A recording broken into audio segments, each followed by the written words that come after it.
Welcome to V3 news. లక్ష్యం సమాజహితం. నేను Emilia. ముందుగా హెడ్లైన్స్ చూద్దాం. ఆదిలాబాద్ జిల్లా రిమ్స్ ఆసుపత్రి వద్ద దారుణం. కడుపు నొప్పి భరించలేక బిల్డింగ్ పై నుంచి దూకి రోగి ఆత్మహత్య.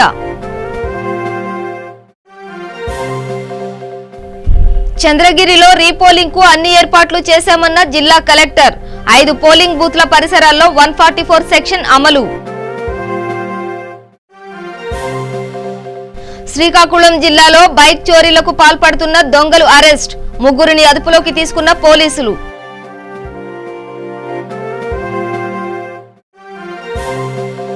గుత్తా సుఖేందర్ రెడ్డిపై మాజీ మంత్రి కోమటిరెడ్డి వెంకటరెడ్డి కౌంటర్. మాకు పదవులపై కోరిక ఉంటే మంత్రి పదవికి రాజీనామా ఎందుకు చేస్తామన్న మాజీ మంత్రి. ఇక డీటెయిల్స్ చూస్తే ఎన్నికల ప్రచారం ముగిసిన నేపథ్యంలో ప్రధాని మోదీ హిమాలయాల్లో కేదార్నాథ్, బద్రీనాథ్ ఆలయాలను సందర్శించుకోవాలని నిర్ణయించుకున్నారు. ఇందుకు ఎన్నికల సంఘం కూడా అనుమతి ఇచ్చింది. అయితే కోడ్ ఇంకా అమల్లో ఉందని గుర్తెరగాలని ప్రధానమంత్రి కార్యాలయాన్ని హెచ్చరించింది. ఉత్తరాఖండ్ అధికారిక పర్యటన కావడంతో ఎన్నికల సంఘం అభ్యంతరం చెప్పలేకపోయింది. కేవలం గీత దాటవద్దని నర్మగర్భంగా హెచ్చరించింది. మోదీ శనివారం కేదార్నాథ్లో, ఆదివారం పోలింగ్ నాడు బద్రీనాథ్లో ఉంటారు.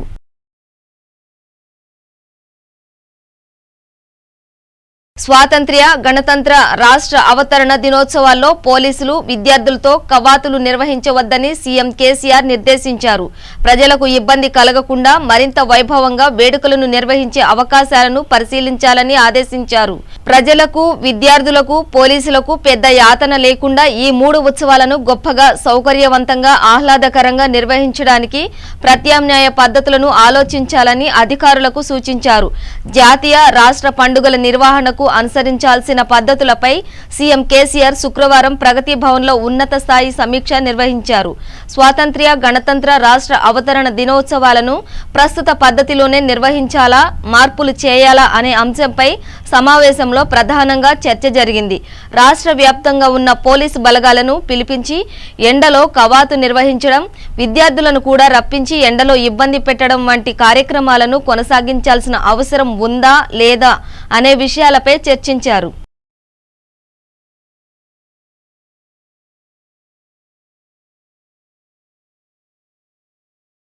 ఆదిలాబాద్ జిల్లా కేంద్రంలోని రిమ్స్ ఆసుపత్రి వద్ద దారుణం చోటు చేసుకుంది. 3వ అంతస్తు పై నుండి దూకి తలారి నారాయణ అనే రోగి ఆత్మహత్యాయత్నం చేసుకున్నాడు. తలమడుగు మండలం కజ్జర్ల గ్రామానికి చెందిన నారాయణకు గత 3 రోజుల క్రితం కడుపు నొప్పి లేవడంతో కుటుంబ సభ్యులు రిమ్స్ ఆసుపత్రిలో చేర్పించారు.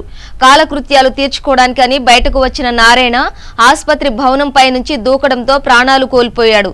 నారాయణకు 2 పిల్లలు, భార్య ఉన్నారు.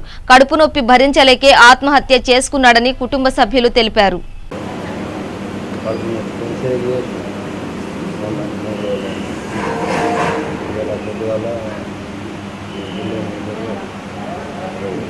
దేనికోసం డాక్టర్ మంచి చూసుకోలేదా? నేను పద్యాలలో మామూలు మరి ఆడెట్లా పడ్డా మరి ఎవరైనా దొరికేసిందా? అయిన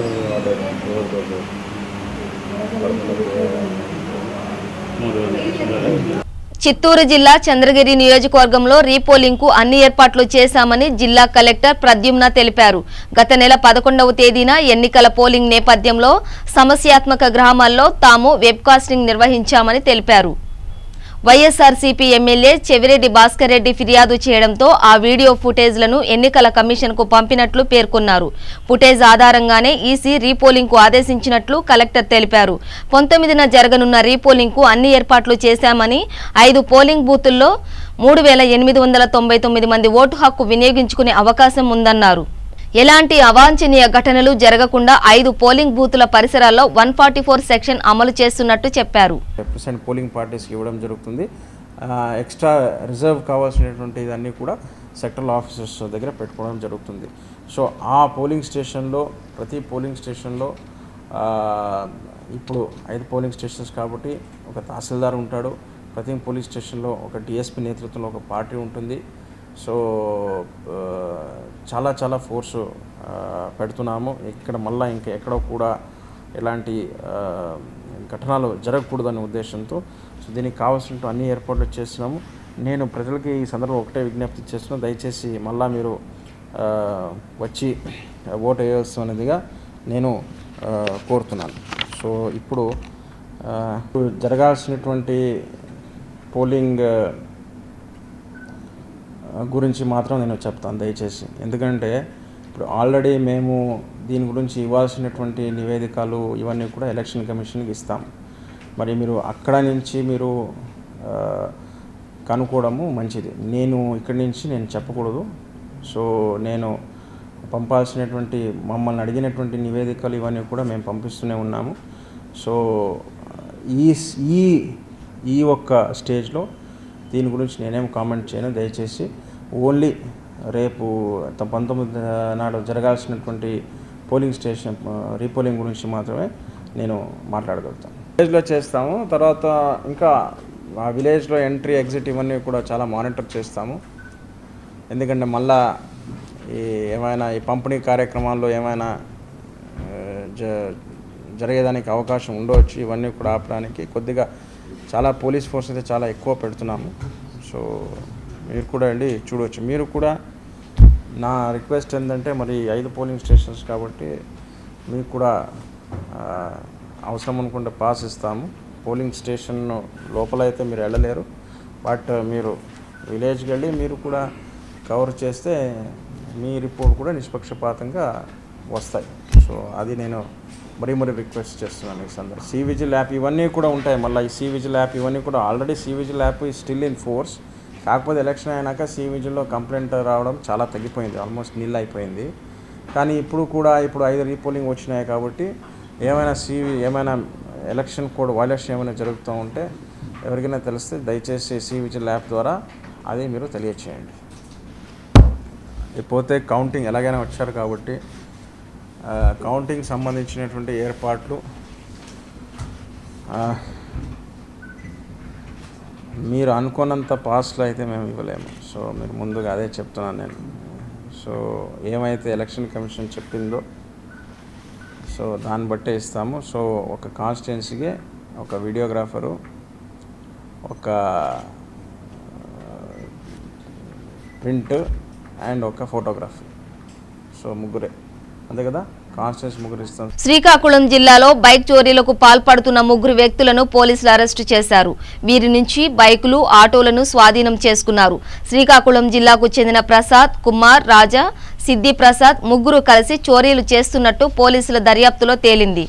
అయితే జల్సాలకు అలవాటు పడిన 3 ఈజీ మనీ కోసం చోరీలు చేయడం ప్రారంభించారు. దీంతో నగరంలో ఉన్న వాహనాలపై ఫోకస్ పెట్టి చోరీ చేయడం ప్రారంభించారు. దీంతో వీరిపై నిఘా పెట్టిన పోలీసులు వీరిని అరెస్టు చేశారు.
డబల్ మర్డర్ కేసు అలా ఉండిపోయింది. ఇంకా దర్యాప్తు జరుగుతూ ఉంది. ఇంకా అడగలేదేటో చూస్తున్నాను.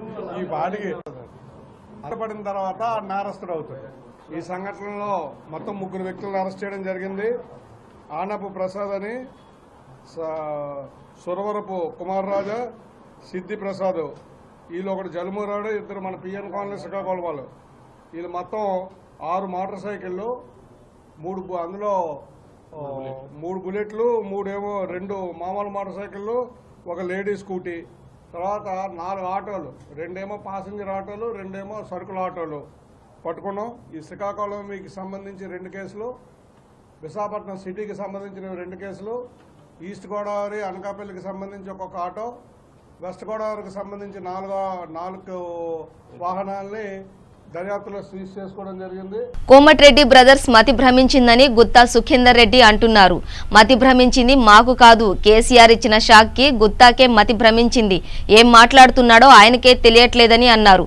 మంత్రి పదవి ఇస్తానని, ఎంపీగా ఎమ్మెల్సీగా గెలిపిస్తానని కేసీఆర్ సరైన గుణపాఠమే చెప్పాడు. బెడ్రూమ్లోకి వెళ్లి కేసీఆర్ ని తిడతావు, బయటకొచ్చి మమ్మల్ని తిడతావు. నీకా మతి భ్రమించింది? మాకు పదవులపై కోరిక ఉంటే మంత్రి పదవికి రాజీనామా ఎందుకు చేస్తామని ప్రశ్నించారు. నువ్వు మీ తమ్ముడిని మదర్ డైరీకి రాజీనామా చేసి నువ్వు పోయి ఊళ్ళో వ్యవసాయం చేసుకో. ఎట్లా మందిని ముంచి 1000 ఎకరాల భూమి కొన్నావు. నాకు ఎకరం భూమి లేదు, ఏడా హౌస్ ప్లాట్ లేదు. నల్గొండ 30 కోట్లు పెట్టి ఇల్లు కట్టావు. వెంకయ్యరెడ్డి చరిత్ర ఏంది? సుఖేందర్ రెడ్డి అసలు సుఖేందర్ రెడ్డి నా మీద మాట్లాడే అర్హత లేదు. సుఖేందర్ రెడ్డికి వాడకు దోపిడి దొంగ. 10,000 20,000 తీసుకున్న ఆఫీసర్ల దగ్గర తీసుకుంటావు. తిరుపతి లెటర్ ఇస్తే కూడా సంతకం పెట్టి 10,000 రూపాయలు ఇవ్వమంటావు. దర్శనం టికెట్ కూడా పైసలు. నా చరిత్ర రాయ ఎవరు చచ్చిపోయినా పోయినా లక్షలు ఇచ్చుకుంటా. ఇక నల్గొండ నా కొడుకు చారిటీ కార్యక్రమాలు కానీ జిల్లాలో ఏడేం జరిగినా నేనేం చేస్తున్నా అందరికీ తెలుసు. ఆయనకి ఏమైందంటే నన్ను తిడితే మంత్రి పదవి వస్తుంది అనుకున్నాను. మంత్రిలే, ఎంపీలే, ఎమ్మెల్సీలే. రేపు మాకు నల్గొండ ఎమ్మెల్యే ఉన్న డైరీ చైర్మన్ పీకేపిస్తాడు. అప్పుడు పిచ్చి పట్టి బట్టలు ఇప్పుకొని రోడ్డు మీద తిరిగేది ఖాయం. అందుకని నా జోలికి రాకు, మంచిగా ఉండదు. నీ చరిత్ర తిప్పితే నువ్వు ఏడుస్తావు. ఇంకా నువ్వు అవినీతి పరునివి. నాకు 20 ఏళ్ళ వెంకయ్యరెడ్డికి తప్పు చేసినా మనం చెప్తాడా? అందుకనే చెప్తున్నా సుఖేందర్ రెడ్డికి, జగదీష్ రెడ్డికి 3 జిల్లా పరిషత్ జన్లు కాంగ్రెస్కి వస్తున్నాయి. నల్గొండ భువనగిరి ఎంపీ వస్తుంది. భువనగిరి ఎంపీ నేను ఓడిపోతే నేను పోటీ చేయగా నువ్వు మీ తమ్ముని రాజీనామా చేపిస్తావా? నువ్వు సర్పంచ్ కావు, వార్డు మెంబర్ కాదు. ఆయన అది రాయాలి పాయింట్. నువ్వు సర్పంచ్ కావు, వార్డు మెంబర్ కావు. మీ తమ్ముడు డైరీ చేయడం రాజీనామా చేయండి. ఎందుకంటే నెలకు 50 లక్షలు పంచుకుంటారు. అలా 2 లక్షల లీటర్లకు నీళ్ళు వస్తే 2 లక్షల పాలు వస్తే 2 లక్షల నీళ్ళు కలుపుతారు. ఎంత దుర్మార్గులు అంటే రైతుల రక్తం తాగుతున్నారు వీళ్ళు. ఇవాళ ఎక్కడికోసారి స్టేట్మెంట్ చూసి ఇవాళ పేపర్ చదివిన నేను పేపర్ అని మధ్య ప్రపంచం ఆయనకి నాకేం రావు. దర్జాగా ఎంపీ అవుతున్నా, రాహుల్ గాంధీ ప్రధానమంత్రి అవుతుండు, కలిసి వస్తే కేంద్ర మంత్రి అవుతా. నీకు కేసీఆర్ కంటే ఎక్కువ ప్రోటోకాల్ ఉంటుంది. అయినా నీకు ఇట్టే ఉంటా, గిదే రేకుల చెట్లు ఉంటా. ఇలాగ కోట్లు పెట్టి ఇల్లు కట్టుకోరు. నేను మినిస్టర్ ఉన్నప్పుడు ఎట్లా ఉన్నావు నల్గొండ సింపుల్గా.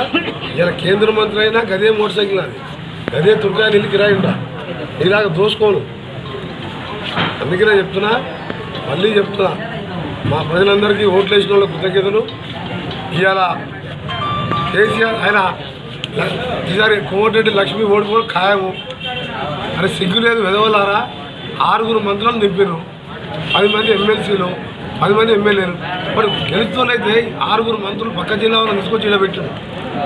నిరంజన్ రెడ్డి అగ్రికల్చర్ మినిస్టర్ మిర్యాలు కూడా, జూపల్లికి ఇచ్చిన సాగరు, కండే ప్రభాకర్ గుర్రంపూడు, ఇంతమంది మంత్రులు ఎందుకురా? మేమిద్దరం అన్నదమ్ములు, మేమిద్దరం అన్నదమ్ములు. మీకు ఎవడైనా ఓట్లు ఉన్నాయి, ఇప్పటికెళ్ళి క్యాంపులు ఎందుకు? ఏపీ అసెంబ్లీ ఎన్నికల ఫలితాలపై బీజేపీ ఎమ్మెల్యే విష్ణుకుమార్ రాజు ఆసక్తికరమైన వ్యాఖ్యలు చేశారు. అవినీతి రహిత పాలన అందించిన బీజేపీకి రాజకీయ పక్షాలకు జరుగుతున్న పోరులో ఎవరు గెలుస్తారన్నది 23న తెలుస్తుందని చెప్పారు. అయితే విశాఖ ఉత్తర నియోజకవర్గంలో ఓటర్లను ప్రలోభపెట్టేందుకు నోట్ల కట్టలు వరద పారిందని చెప్పిన ఆయన ప్రజల తీర్పు ఏ విధంగా ఉంటుందనేది ఆసక్తికరంగా ఉంటుందని అన్నారు. తనకు మాత్రం ప్రజలు మద్దతు ఖచ్చితంగా ఉంటుందని, అత్యధిక మెజార్టీ వస్తుందని ఆశాభావం వ్యక్తం చేశారు. నియోజకవర్గంలో 4 నుంచి 5 పార్టీస్, రెప్యూటెడ్ పార్టీస్ కంటెస్ట్ చేయడం జరిగింది. అది Telugu Desam party, YSRCP, Janasena, Congress and BJP. దీంట్లో ప్రధానంగా వైఎస్ఆర్సీపీ, తెలుగుదేశం పార్టీ, బీజేపీ ఈ 3 పార్టీస్ నుంచి కంటెస్ట్ చేసిన అభ్యర్థులు ఎవరో ఒకరు గెలుస్తారు, దాంట్లో డౌట్ లేదు. కానీ ఇప్పుడు ప్రజల అభిప్రాయం వాళ్ళు చెప్తున్న దాన్ని బట్టి చూస్తే తెలుగుదేశం పార్టీ ఇక్కడ వచ్చే అవకాశం లేదు నార్త్ నియోజకవర్గంలో. ఇంకా పోటీ మిగిలి ఉన్నది వైఎస్ఆర్సీపీకి, భారతీయ జనతా పార్టీకి. ఈ 2 పార్టీస్ నుంచి కంటెస్ట్ చేసిన అభ్యర్థులే గెలుస్తారని చెప్పి మా ఉద్దేశం. అలాగే నేను బీజేపీ నుంచి కంటెస్ట్ చేశాను. మేము 5 సంవత్సరాలు కూడా నీతి నిజాయితీగా ప్రజలకి అందరికీ కూడా అందుబాటులో ఉంటూ నేను చేయగలిగిన పనులన్నీ కూడా నేను చేశాను. గెలుపు ఓటములు అనేది సహజం. ప్రజలు ఏ విధమైన తీర్పునిచ్చినా దాన్ని మేము మనస్ఫూర్తిగా అంగీకరిస్తాం. దాంట్లో ఏమాత్రం సందేహం ఉండదు. అట్లాగే భారతీయ జనతా పార్టీ అన్ని నియోజకవర్గాల్లోనే పోటీ చేసింది. అది మాకు రానున్న ఎలక్షన్స్ 2024 టార్గెట్ తోటి మేము పనిచేస్తామని చెప్పి తెలియజేస్తున్నాం. అట్లాగే కేంద్ర ప్రభుత్వం గురించి చూస్తే బీజేపీ అండ్ ఇట్స్ అలయన్స్ తోటి కలిసి అయితే 310 సీట్ల కంటే పైన ఎక్కువ వస్తాయి. దాంట్లో ఏమాత్రం సందేహం లేదు. భారతీయ జనతా పార్టీ ఈ కేంద్రంలో తప్పనిసరిగా ప్రభుత్వాన్ని ఏర్పాటు చేస్తుంది కూడా. దాంట్లో ఏమాత్రం సందేహం లేదు. కొన్ని పార్టీల వారు ఏదో మాట్లాడుతున్నారు, వారు అసహనంతో మాట్లాడుతున్నారు. కానీ వాస్తవానికి ఏంటంటే భారతీయ జనతా పార్టీ కేంద్రంలో పరిపాలిస్తుంది, ఏమాత్రం సందేహం లేదు. జైల్ డీజీ వీకే సింగ్ తెలంగాణ రాష్ట్రం దేశంలో ఉన్న అన్ని రాష్ట్రాల కంటే తెలంగాణ జైళ్ల శాఖ పనితీరులో మెరుగైన స్థానంలో ఉంది. అన్ని రాష్ట్రాల జైళ్ల శాఖల కంటే 15 ఏండ్లు ముందుంది. రాగల 6 నెలల్లో 20 పెట్రోల్ పంప్స్ త్వరలోనే ప్రారంభం చేసుకుంటాం. 1000 మంది క్రిమినల్స్ లో మార్పు తెప్పించాం. రాష్ట్రంలో 49 ఉన్నాయి. ఇందులో 17 మూతపడ్డాయి. తెలంగాణ రాష్ట్రంలో ఖైదీల సంఖ్య తగ్గిపోతుంది. జైలు నుంచి విడుదలైన ఖైదీలకు రియల్ ఎస్టేట్ ద్వారా ఉద్యోగ ఉపాధి కల్పన కలిగించేందుకు ప్రణాళికలు చేస్తున్నాము. జైళ్ల శాఖలో వచ్చే లాభాల వల్ల తెలంగాణ రాష్ట్రంలో అన్ని పాఠశాలలు, హాస్పిటల్స్లలో పలు అభివృద్ధి కార్యక్రమాలు చేసేందుకు ప్రణాళికలు సిద్ధం చేశాం. 2025లోగా జైళ్ల శాఖలో 200 కోట్ల ఆదాయం టార్గెట్ గా పథకాలు రూపొందిస్తున్నాం. అందుకే కానీ నాకు ఇది కూడా మనసులో ఉంది. ట్రాన్స్జెండర్ కి ఏదో నేను అంటే దారి చూపెడతాము, ఆధారం చూపెడతాము అన్న మనసులో ఉంది. అది చూస్తున్నారు కదా, ఒక లైక్ చూపెట్టాలి ఆల్ విమెన్ పెట్రోల్ పంప్ లాగా నేను ఆల్ ట్రాన్స్జెండర్ పెట్రోల్ పంప్ పెడతాను. 2, 3, 4, 20 అదేవిధంగా హౌసింగ్ డెవలప్మెంట్ యాక్టివిటీస్ పెడుతున్నాము. అక్కడ బాగా పని ఉంటాయి కదా, అంటే అందరికీ మనం ఎంగేజ్ చేస్తాం. ట్రాన్స్జెండర్ ఎవరు అంటే బాగా ఇష్టంతో వారు ఇది యాచక్ పని చేయాలి. వాళ్ళకి ప్రేమ దొరకట్లేదు. ఎవరు వాళ్ళకి ఉద్యోగం ఇవ్వరు, పని ఇవ్వరు, వాళ్ళు ఏం చేస్తారు? అందుకే రోడ్డు మీద అడుగుతున్నారు. సపోజ్ వాళ్ళకి ఒక మంచి డిగ్నిఫైడ్ లైఫ్ ఉంటే ఎవరు అక్కడ తిరుగుతూ ఉంటారు, ఎవరు తిరగారు. అందుకే కానీ నాకు ఇది కూడా మనసులో ఉంది. ట్రాన్స్జెండర్ కి ఏదో నేను అంటే దారి చూపెడతాము, ఆధారం చూపెడతాము అన్న మనసులో ఉంది. అది చూస్తున్నారు కదా, ఒక లైక్ చూపెట్టాలి ఆల్ విమెన్ పెట్రోల్ పంప్ లాగా నేను ఆల్ ట్రాన్స్జెండర్ పెట్రోల్ పంప్ పెడతాను.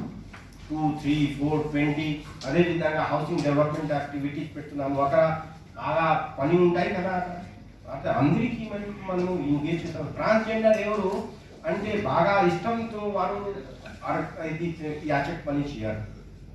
వాళ్ళకి ప్రేమ దొరకట్లేదు. ఎవరు వాళ్ళకి ఉద్యోగం ఇవ్వరు, పని ఇవ్వరు, వాళ్ళు ఏం చేస్తారు? అందుకే రోడ్డు మీద అడుగుతున్నారు. సపోజ్ వాళ్ళకి ఒక మంచి డిగ్నిఫైడ్ లైఫ్ ఉంటే ఎవరు అక్కడ తిరుగుతూ ఉంటారు, ఎవరు తిరగారు. నాగర్ కర్నూలు జిల్లా బల్మూరు మండలం బాణాల గ్రామంలో దారుణం చోటు చేసుకుంది. పిడుగుపడి భాస్కర్ అనే యువకుడు దుర్మరణం చెందాడు. వర్షం రావడంతో చెట్టు కింద తలదాచుకోవడానికి వెళ్లడంతో చెట్టుపై పిడుగు పడింది. దీంతో ఆ యువకుడు అక్కడికక్కడే మృతి చెందాడు.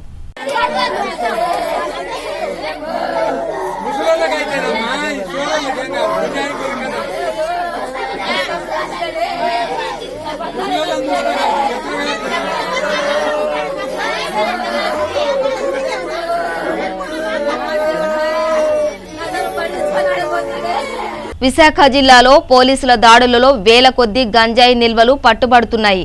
మున్సిపాలిటీ శివార్లలో బలిఘట్టం వద్ద పోలీసులు తనిఖీలు నిర్వహించడంతో 1000 కిలోల గంజాయి పట్టుబడింది.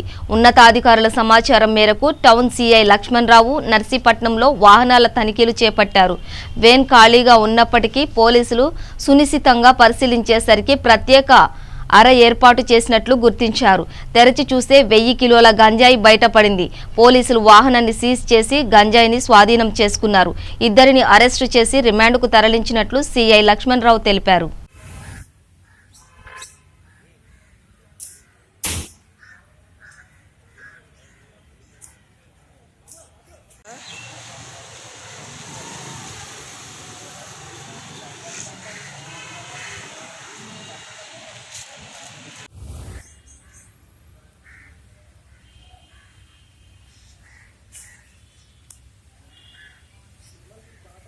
అధికారుల తాలూకా ఇన్ఫర్మేషన్ వాళ్ళ ఆదేశాల మేరకు మా స్టాఫ్ మా ఉమ్మన్ ఎస్ఐ గారు వాళ్ళ స్టాఫ్ బలిఘట్టం చెక్ పోస్ట్ దగ్గర వెహికల్ చెకింగ్ చేస్తుండగా ఒక vehicle Delhi registration DL1G C0513 అనే వెహికల్ వస్తుండగా అనుమానం వచ్చి చెక్ చేస్తే వాళ్ళ ప్రవర్తన అనుమానంగా ఉండి డ్రైవర్ని దించి వెహికల్తో చెక్ చేయగా వెహికల్ అంతా ఖాళీగా ఉంది. యాక్చువల్గా ఈ డ్రైవర్ క్యాబిన్ బ్యాక్ సైడ్ ఒక సపరేట్ క్యాబిన్ లాగా తయారు చేసి అందులో గంజాయి రవాణా చేస్తున్నారు. అనుమానం వచ్చి ఆ క్యాబిన్ని ఆ బోల్ట్స్ అవి ఓపెన్ చేస్తే అందులో 69 బ్యాగ్స్, ఈచ్ బ్యాగ్ 10 kgs, మొత్తం 690 kgs గంజాయి ఉంది. అక్కడ నుండి గంజాయిని తీసుకొచ్చి ఇద్దరు ముద్దాయిలు వీళ్ళు ఇద్దరు కూడా belongs to Delhi.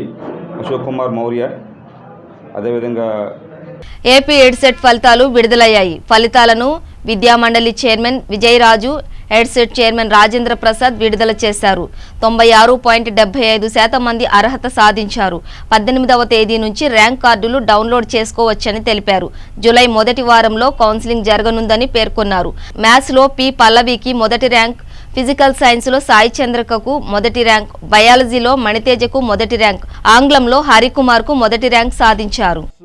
2 physics, 3 biology, 4 social studies, 5 English.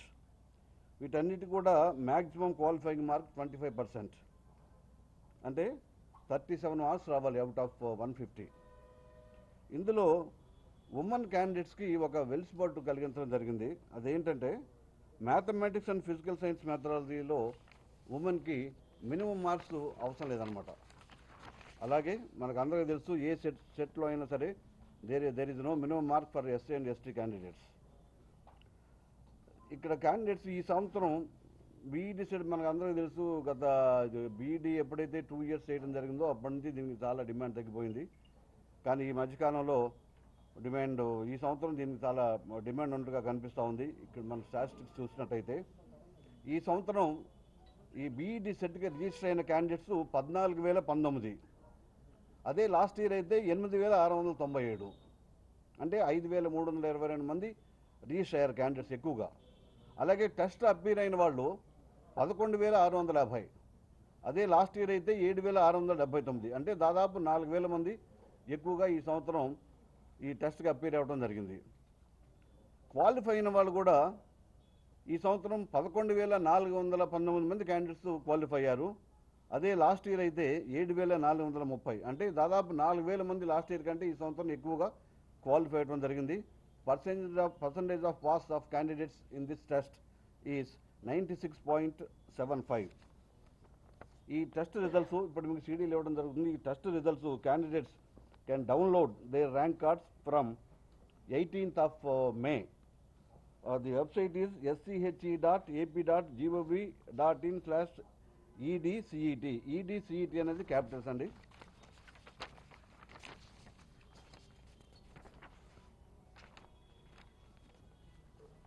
ఇప్పుడు ఈ 5 సబ్జెక్ట్స్లో ఈ టాప్ 2 ర్యాంకర్స్ని మనం అనౌన్స్ చేయడం జరుగుతుంది. Top 2 rankers in each methodology, in each subject in BEd set.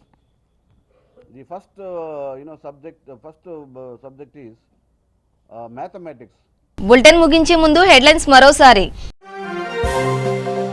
Adilabad జిల్లా రిమ్స్ ఆసుపత్రి వద్ద దారుణం. కడుపు నొప్పి భరించలేక బిల్డింగ్ పై నుంచి దూకి రోగి ఆత్మహత్య.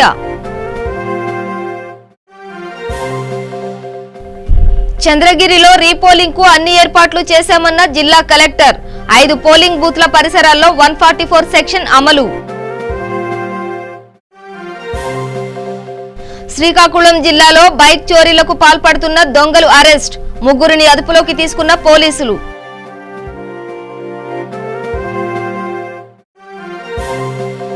గుత్తా సుఖేందర్ రెడ్డిపై మాజీ మంత్రి కోమటిరెడ్డి వెంకటరెడ్డి కౌంటర్. మాకు పదవులపై కోరిక ఉంటే మంత్రి పదవికి రాజీనామా ఎందుకు చేస్తామన్న మాజీ మంత్రి. ఇవి బులెటిన్ విశేషాలు. చూస్తూనే ఉండండి V3 న్యూస్, లక్ష్యం సమాజహితం.